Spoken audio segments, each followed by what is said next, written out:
हाँ, आइए आगे बढ़ते हैं, हम लोग अगला टॉपिक स्टार्ट करते हैं। यह है डुअल नेचर ऑफ मैटर, या इसी चीज को हम लोग मैटर वेव बोलते हैं, या इसी को डी ब्रोगली मैटर वेव भी बोलते हैं। ठीक, तो अभी तक हम लोगों ने क्या बातें किया है कि जो रेडिएशन है, रेडिएशन, तो उस रेडिएशन के पास डुअल नेचर होता है ना, होता है। यानी रेडिएशन वेव भी है और रेडिएशन मैटर भी है।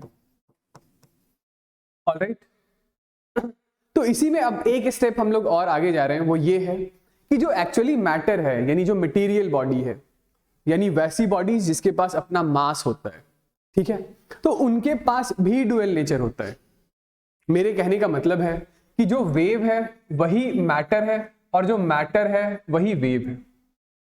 तो ऐसा सबसे पहली बारी यही डी ब्रोगली सर ने बताया था, तो इसीलिए इसे हम लोग डी ब्रोगली मैटर वेव भी बोलते हैं। ऐसा इन्होंने क्यों बोला, तो इसके पीछे दो लॉजिक्स इन्होंने दिया। ठीक है, क्या है लॉजिक या रीजंस? तो रीजन ये है, रीजन नंबर वन ये है कि जो रेडिएशन है और जो मैटर है वो दोनों आपस में इंटरकन्वर्टेबल है। एक इक्वेशन आपने सुन रखा होगा, Einstein's famous equation E is equal to mc²। इस इक्वेशन को हम लोग बहुत ज्यादा यूज करेंगे न्यूक्लियर फिजिक्स में।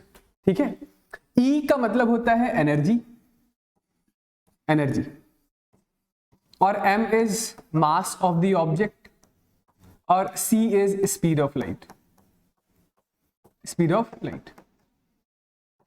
तो क्या मतलब है इस इक्वेशन का? देखिए, इस इक्वेशन का मतलब है कि यदि कोई m यूनिट का मास कंप्लीटली डिस्ट्रॉय हो जाए, उसका एग्जिस्टेंस खत्म हो जाए, मास आपने कंप्लीटली गायब कर दिया, डिस्ट्रॉय कर दिया, तो अब वो m यूनिट का मास डिस्ट्रॉय होकर कुछ रेडिएशन जनरेट करेगा।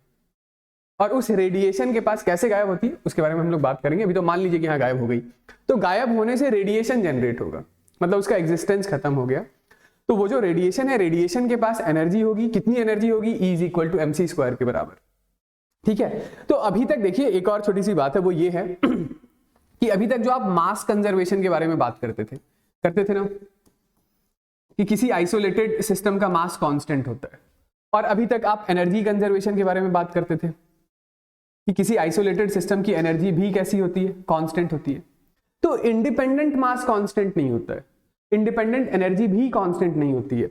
मास प्लस एनर्जी ये दोनों कांस्टेंट होता है, क्योंकि मास कन्वर्ट किया जा सकता है एनर्जी में, सिमिलरली एनर्जी कन्वर्ट किया जा सकता है मास में। तो मास प्लस एनर्जी मिलाकर किसी आइसोलेटेड सिस्टम का, जहां पे मास एनर्जी कन्वर्ट हो रहे हो, वैसी जगह पर मास प्लस एनर्जी किसी सिस्टम का कांस्टेंट होता है। आई बात समझ? तो समरी ये है कि रेडिएशन और मैटर आपस में इंटरकन्वर्टेबल हैं।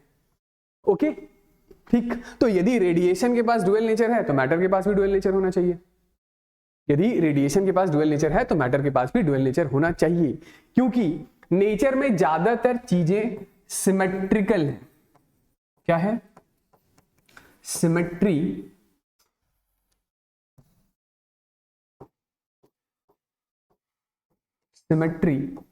In nature exist. सिमेट्री से मेरे कहने का मतलब है, देखिए, एक टाइम वेरिंग इलेक्ट्रिक फील्ड एक टाइम वेरिंग मैग्नेटिक फील्ड बनाता है, तो एक टाइम वेरिंग मैग्नेटिक फील्ड एक टाइम वेरिंग इलेक्ट्रिक फील्ड बनाता है। तो यदि रेडिएशन के पास डुअल नेचर है तो मैटर के पास भी डुअल नेचर होगा। ओके, इसका लिटरली मतलब ये है कि कोई एक m मास का पार्टिकल है, उसको आपने थ्रो किया, तो ये m मास का पार्टिकल आपको तो स्ट्रेट लाइन में जाता हुआ दिखाई दे रहा है, लेकिन हो सकता है वो m मास का पार्टिकल भी ऐसे क्रेस्ट रफ बनाता हुआ वेव जैसा जा रहा हो। ठीक है, उसके पास भी अपना कुछ वेवलेंथ हो, यानी वो भी सिंगल स्लिट या double slit diffraction interference pattern करके दिखा सकता है। आई बात समझ? ठीक है, तो मैं ये कहना चाह रहा हूं कि यदि मटेरियल पार्टिकल के पास भी अपना वेव नेचर है तो उसका कुछ वेवलेंथ होगा, उसी वेवलेंथ को हम लोग कहते हैं, लिखिएगा नेक्स्ट, ये वाली बात समझ आ गई ना? ठीक है, आगे बढ़ते हैं, लिखिएगा डी ब्रोगली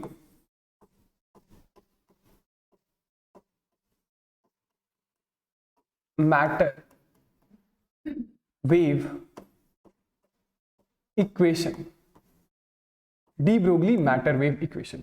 ठीक है, देखिए ये हमारे पास कोई एक मटेरियल पार्टिकल है एम मास के, मतलब एम मास का, इस एम मास के ऑब्जेक्ट के पास वेलोसिटी v है, तो ये भी अपने साथ ये वेव नेचर एसोसिएट करके रखता है। तो यदि वेव नेचर एसोसिएट करके रख रहा है तो इसके पास अपना कुछ वेवलेंथ होगा। क्या होगा उस वेवलेंथ की वैल्यू? तो ये जानने के लिए एनर्जी के हमारे पास दो एक्सप्रेशन है, एक तो E इज इक्वल टू होता है mc²। ये एनर्जी का एक्सप्रेशन आप किसके लिए यूज करते हैं? तो किसी m मास के मटेरियल पार्टिकल के लिए, ठीक है। हमारे पास एनर्जी का एक और फॉर्मूला है, E is equal to hc upon lambda, है ना। तो ये hc अपॉन लैम्डा वाला एनर्जी का फॉर्मूला हम लोग किसी फोटोन के लिए यूज करते हैं, मटेरियल पार्टिकल के लिए नहीं, रेडिएशन के लिए यूज करते हैं। तो इनका कहना यह था कि बिल्कुल एलिमेंट्री लेवल पर, बिल्कुल फंडामेंटल लेवल पर कोई एक यूनिट ऑब्जेक्ट है जो मास है, तो उसके लिए energy E is equal to mc² लिखेंगे, और यूनिट क्वांटिटी ऑफ फोटोन के लिए एनर्जी hc बाय लैम्डा लिखेंगे। तो उन्होंने बोला कि इस यूनिट क्वांटिटी के पास जो एनर्जी है mc², मतलब मटेरियल के यूनिट क्वांटिटी के पास जितनी एनर्जी होगी, तो रेडिएशन के भी यूनिट क्वांटिटी के पास उतनी ही एनर्जी होगी, ठीक है। तो यदि ये हम लोग C से C एलिमिनेट कर दें, काट दें, तो यहां से हमारे पास लैम्डा की वैल्यू कितनी आ रही है? लैम्डा आ रहा है h अपॉन mc। लेकिन कोई एक m मास का मटेरियल पार्टिकल कभी c स्पीड से नहीं चल सकता है, क्योंकि c स्पीड किसकी होती है? तो c स्पीड तो फोटोन का होता है। तो इन्होंने बोला कोई नहीं, c को रिप्लेस कर दो v से, ठीक है। ये एक रफ सा डेरिवेशन मैं बता रहा हूं आपको, मतलब डेरिवेशन नहीं, इसे जस्ट आप ऐसे देख सकते हैं, ये एक्चुअल डेरिवेशन नहीं है, ठीक है। तो यहां से मैं बस आपको ये समझाने की कोशिश कर रहा हूं कि wavelength is equal to h upon m into v लिख सकते हैं, ओके। मैं रिपीट कर देता हूं अपनी बात, ये कोई एक्चुअल डेरिवेशन नहीं है डी ब्रोगली वेवलेंथ का, ठीक है। ये जस्ट मैं आपको एक बार के लिए कन्विंस करने की कोशिश कर रहा हूं कि lambda is equal to h upon mv आप लिख सकते हैं, ठीक। चलिए, ये mv क्या है? तो कोई एक पार्टिकल है जिसका मास m है, उसके पास वेलोसिटी v है, तो this mass into velocity is its linear momentum, and linear momentum is equal to mass into velocity होता है, ये ठीक है। तो आप इसी डी ब्रोगली वेवलेंथ को क्या लिख सकते हैं? Lambda is equal to h upon p, where p is linear momentum, ये याद रखिएगा, ठीक है। मतलब h अपॉन mv तो है ही सही, इसी mv को मैंने लीनियर मोमेंटम p लिख दिया। तो ये एक्सप्रेशन देखते ही आपको समझ में आ गया होगा, ठीक है, क्या कि ये जो डी ब्रोगली वेवलेंथ है ना, ये डी ब्रोगली वेवलेंथ के लिए मैं एक बार के लिए ऐसा कैटेगराइज कर रहा हूं कि हमारे पास कोई ऐसा ऑब्जेक्ट है जिसका मास काफी हाई है और उसकी वेलोसिटी काफी छोटी है, तो उसके लिए इस डी ब्रोगली वेवलेंथ को ऑब्जर्व कर पाना बहुत टफर साइड का काम है। जैसे मेरे कहने का मतलब है कि ये हमारे पास कोई एक ऑब्जेक्ट है जिसका मास है लेट से 1 kg, 1 kg का ऑब्जेक्ट मूव कर रहा है, मान लेते हैं 50 मीटर पर सेकेंड। इसके लिए बोलूं कि डी ब्रोगली वेवलेंथ बताओ, तो de Broglie wavelength lambda is equal to h Planck's constant 6.626 into 10 raise to the power -34 upon इसका मास है 1 इंटू 50। तो ये समझ रहे हैं लैम्डा कितना छोटा आ रहा है, 10 रेज टू दी पावर -34 है ऊपर, 0.0000। तो वो ऑब्जर्व कर पाना नेक्स्ट टू इम्पॉसिबल है किसी ऐसे ऑब्जेक्ट के लिए जिसका मास ज्यादा है, वेलोसिटी कम है। लेकिन दूसरी साइड हम लोग कोई एक ऐसा ऑब्जेक्ट लें जिसका मास बहुत छोटा है, एज एन लाइक इलेक्ट्रॉन, ठीक है, मास 10 रेज़ टू दी पावर -31 के ऑर्डर का, और उसके पास वेलोसिटी काफी हाई हो, तो उसके लिए डी ब्रोगली वेवलेंथ ऑब्जर्व कर पाना, एनालाइज कर पाना, देख पाना रिलेटिवली आसान है, इजियर है, दिखता है, होता है। तो उसके लिए जैसे ये हमारे पास कोई एक इलेक्ट्रॉन है और इस इलेक्ट्रॉन के पास लेट से वेलोसिटी है 10 raise to the power 6 metre per second, मान लेते हैं एक बार के लिए। तो उसके लिए डी ब्रोगली वेवलेंथ कितना लिखेंगे? Lambda is equal to h upon p, h है 6.626 into 10 raise to the power -34 upon mass हो गया इसका कितना, इलेक्ट्रॉन का mass 9.1 into 10 raise to the power -31 into velocity में बोल रहा हूं 10 रेज़ टू दी पावर 6। तो ये ऑब्जर्व किया जा सकता है, आई बात समझ? तो डी ब्रोगली वेवलेंथ किसके लिए मायने रखता है, किसके लिए ऑब्जर्वेबल है? तो वैसे एलिमेंट्स के लिए जिसका मास छोटा होता है और बहुत हाई स्पीड से चल रहे हो। आई होप ये बात ठीक है, चलिए आगे बढ़ते हैं। इसमें दूसरी बात सुनिएगा, एक दो स्टाइल से हम लोग थोड़ा और इस डी ब्रोगली वेवलेंथ को लिख लेते हैं, ठीक है। देखिए, तो लैम्डा मैंने क्या लिखा, lambda is equal to h upon mv, this mv is linear momentum p, ठीक है। अब लीनियर मोमेंटम और काइनेटिक एनर्जी में एक रिलेशन होता है ना, कि linear momentum P is equal to √2m into kinetic energy के ई होता है। ये याद है ना, नहीं याद है तो रट लीजिए। Linear momentum is √2 times of mass of object into kinetic energy होता है। तो ये लीजिए de Broglie wavelength is equal to h upon √2m ke। ke is the kinetic energy. ठीक है, अब काइनेटिक एनर्जी का एक एक्सप्रेशन तो आप जानते हैं कि kinetic energy is equal to होता है ½ mv²। एक और एक्सप्रेशन अभी मैं बताता हूं, देखिए जैसे ऐसा है कि ये हमारे पास दो मेटालिक प्लेट्स, ठीक है, एक प्लेट का पोटेंशियल है 0, दूसरे प्लेट का पोटेंशियल है v। ठीक है, इस प्लेट का पॉजिटिव पोटेंशियल, इस प्लेट का नेगेटिव पोटेंशियल। तो यहां पर है एक इलेक्ट्रिक फील्ड।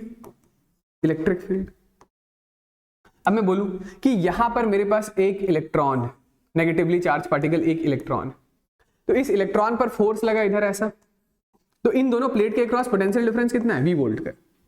इस इलेक्ट्रॉन पर फोर्स कहां लगा, ऐसा फोर्स ऐसा लगा, तो इसके पास एक्सेलरेशन ऐसा आया।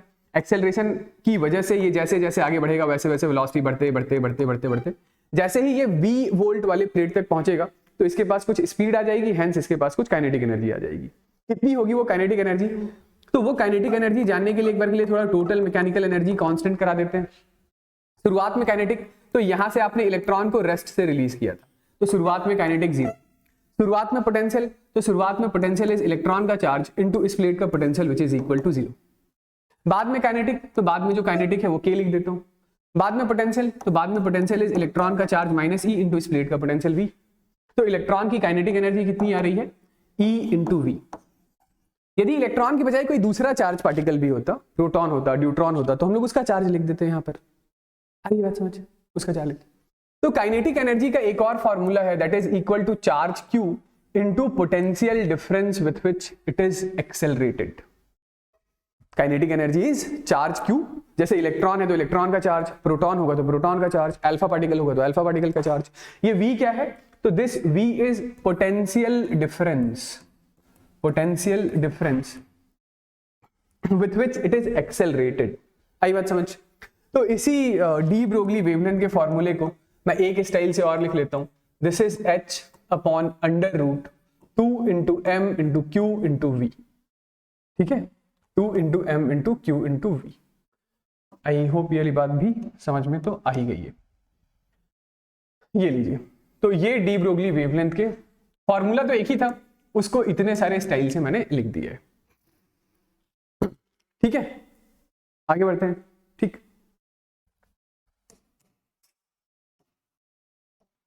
हाँ, तो ये एक छोटा सा टेबल है, देखिएगा, इसमें मैंने कुछ पार्टिकल्स के चार्ज और मास की वैल्यू लिख दी है। ठीक है, जैसे ये पहला पार्टिकल प्रोटॉन है, तो प्रोटॉन के न्यूक्लियस में सिर्फ एक प्रोटॉन यानी पॉजिटिवली चार्ज पार्टिकल होता है, तो इसके लिए चार्ज को आप +e लिख सकते हैं, मास इसका m हो गया। ठीक है, तो e की वैल्यू क्या है, वैसे वैल्यू की तो जरूरत शायद ही कहीं पड़े, पर मैं फिर भी एक बार के लिए लिख देता हूं कि e की वैल्यू इज 1.6 इंटू 10⁻⁻19 गुलाम होता है, और m क्या है, तो m इज 1.67 इंटू 10⁻⁻27 kg। ठीक, दूसरा आपको ध्यान रखना होगा ड्यूट्रॉन के लिए, deuteron is H21 charge +e होता है और मास 2m होता है। तीसरा पार्टिकल ट्रीटियम चार्ज +e और मास 3m, और अल्फा पार्टिकल के लिए चार्ज +2e होगा और मास 4m होगा। ठीक है, ये ध्यान रखिएगा।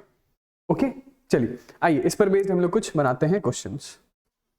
बताइए, पहला सवाल क्या है। सवाल, ये एक प्रोटॉन है, an alpha particle and proton is moving with same kinetic energy. तो आपको ऐसा बता दिया गया है कि जो काइनेटिक एनर्जी ऑफ प्रोटॉन है this is same as kinetic energy of alpha particle. मान लेते हैं ये k है। ठीक है, find ratio of their de Broglie wavelength. तो डी ब्रोगली वेवलेंथ यानी de Broglie wavelength of proton to the de Broglie wavelength of alpha particle, this is h upon √2 times of mass of proton to the kinetic energy of proton. भाई ये h upon √2 times of mass of alpha, kinetic energy of alpha. ये h से h cancel out हो गया, 2 से 2 cancel out हो गया। Kinetic energy भी सेम है तो काइनेटिक एनर्जी भी कैंसिल आउट कर देते हैं। तो ये हमारे पास आ रहा है, this is mass of alpha particle to the mass of proton, और अल्फा पार्टिकल का मास अभी अभी कितना बताया 4m, प्रोटॉन का मास, तो ये रेशियो आ गया हमारे पास 2:1। ठीक है, 2:1। ओके, अगला बताइए इस सवाल में क्या है। तो आपसे बोला जा रहा है proton and alpha particle has been accelerated through same potential difference, यानी potential difference of proton is same as potential difference of alpha particle, वो हम लोग v मान लेते हैं। तो पूछा गया है ratio of de Broglie wavelength बताइए। तो de Broglie wavelength of proton to the de Broglie wavelength of alpha particle is h upon √2 times of mass of proton. क्योंकि पोटेंशियल डिफरेंस दे रखा है तो काइनेटिक एनर्जी का formula charge into potential difference वो वाला यूज कर लेते हैं। तो प्रोटॉन का चार्ज लिखेंगे इनटू एक्सेलरेटिंग पोटेंशियल v ही लिख देते हैं, सेम है दोनों के लिए। फिर ये h upon √2 times of mass of alpha, charge of alpha, accelerating potential same है। तो ये h से h गया, 2 से 2 गया, v से v गया। Mass of alpha particle is 4m, charge is 2e, to the mass of proton is m, charge is, तो ये हमारे पास आ रहा है √8:1, यानी कि 2√2:1। ठीक है, आइए आगे बढ़ते हैं। तीसरा बताइए नेक्स्ट। तो अगला सवाल ये है, find ratio of accelerating potential of proton and tritium if, ऐसा लिख लीजिएगा, if both of them have same D Broglie wavelength. तो इसमें थोड़ा उल्टा करके पूछ लिया है कि डी ब्रोगली वेवलेंथ दोनों का सेम है, यानी de Broglie wavelength of proton is same as de Broglie wavelength of tritium. ठीक है, तो ये क्या होता है, this is h upon √2 times of mass of proton m into charge of proton e into accelerating potential is vp लिख देता हूं। This is h upon √2 times of, tritium का मास कितना था, ट्रिटियम का मास था 3m, चार्ज कितना था e into accelerating potential of tritium. ठीक है, तो ये 2me से ये 2me कैंसिल आउट हो गया, h से h कैंसिल आउट हो गया। ठीक है, स्क्वायर कर देते हैं, तो 1 upon accelerating potential of proton to the 1 upon 3 times of accelerating potential of tritium. ठीक है, तो ये यहां से हमारे पास accelerating potential of proton to the tritium is equal to 3:1 आ रहा है। ठीक है, चलिए आगे बढ़ते हैं नेक्स्ट। लिखिएगा, इलेक्ट्रॉन के बारे में थोड़ा सा हम लोग अलग से बात कर लेते हैं। ठीक है, कि de Broglie wavelength of electron, तो फॉर्मूला वही है कि de Broglie wavelength lambda is equal to h upon p, this lambda is equal to h upon √2 times of mass of electron into charge of electron e into accelerating potential v। इन सभी चीजों की यदि हम लोग value डाल दें 6.626 into 10⁻⁻34 upon ये √2, ठीक है, मास of electron is 9.1 into 10⁻⁻31 into charge of electron is 1.6 into 10⁻⁻19 into accelerating potential v। तो इन सब की वैल्यू को सॉल्व करने के बाद डी ब्रोगली वेवलेंथ आता है हमारे पास √150 बाय वोल्टेज, ये जो एक्सेलरेटिंग पोटेंशियल वाला वोल्टेज है v। ठीक है, लेकिन ध्यान रखिएगा कि ये यूनिट डी ब्रोगली वेवलेंथ का एंगस्ट्रॉम में होता है। ठीक है, आप इसी को लिख सकते हैं, this is approximately 12.3 divided by √ of voltage angstrom. ठीक है, आइए आगे बढ़ते हैं। नेक्स्ट लिखिएगा, D Broglie wavelength of gaseous molecule. ठीक है, जैसे ये हमारे पास कोई गैस का मॉलिक्यूल है, ये गैसियस मॉलिक्यूल का मान लेते हैं अभी जो टेम्परेचर है इस गैसियस मॉलिक्यूल का, जो टेम्परेचर कुछ T है। तो यदि किसी गैस के मॉलिक्यूल का टेम्परेचर T है तो आप इसकी काइनेटिक एनर्जी लिख सकते हैं, काइनेटिक एनर्जी 3/2 kT होता है। ये K हमारा बोल्ट्जमैन कांस्टेंट होता है। K क्या है? Boltzmann constant. ठीक है, बस यही डिफरेंस है। तो अब टेम्परेचर की वजह से इसके पास कुछ वेलोसिटी होगी तो ये अपने अंदर वेव नेचर एसोसिएट कर लेगा, वेव मोशन एसोसिएट कर लेगा। यदि अपने पास ये वेव नेचर एसोसिएट कर लेगा तो de Broglie wavelength lambda is equal to h upon under root 2 times of mass of this gaseous molecule, ठीक है, under root 2m times of kinetic energy. और इसी काइनेटिक एनर्जी को नेक्स्ट हम लोग क्या लिखने जा रहे हैं बताइए, तो this is h upon under root 2m, kinetic energy is 3/2 into k into T. तो ये 2 से 2 कैंसल आउट हो गया, ठीक है। तो आप इसे क्या लिख सकते हैं कि de Broglie wavelength lambda is equal to h by under root 3m k t, ठीक है। इसमें एक छोटा सा काम हम लोग और कर लेते हैं, ये तो एक एक्सप्रेशन आ ही गया, ठीक है। एक काम और कर लेते हैं कि इसे हम लोग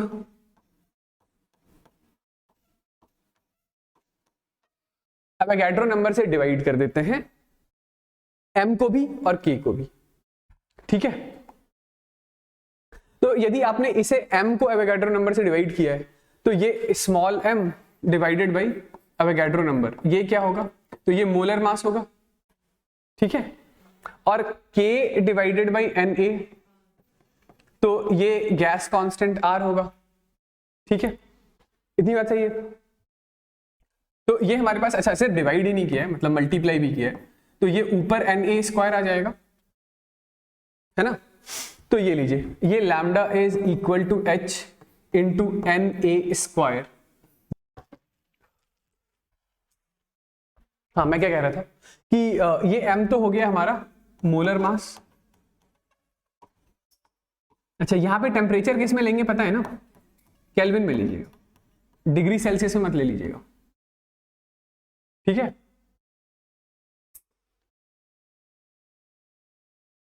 चलिए आइए एक सवाल इस पे भी बनाते हैं, बताइए हमें क्या करना है। तो डी ब्रोगली वेवलेंथ का रेशियो निकालना है हीलियम और हाइड्रोजन गैस के लिए, टेम्परेचर रेस्पेक्टिवली दे रखा है। तो ये जो डी ब्रोगली वेवलेंथ है helium to the de Broglie wavelength of hydrogen, तो क्या लिखा फॉर्मूला हम लोगों ने,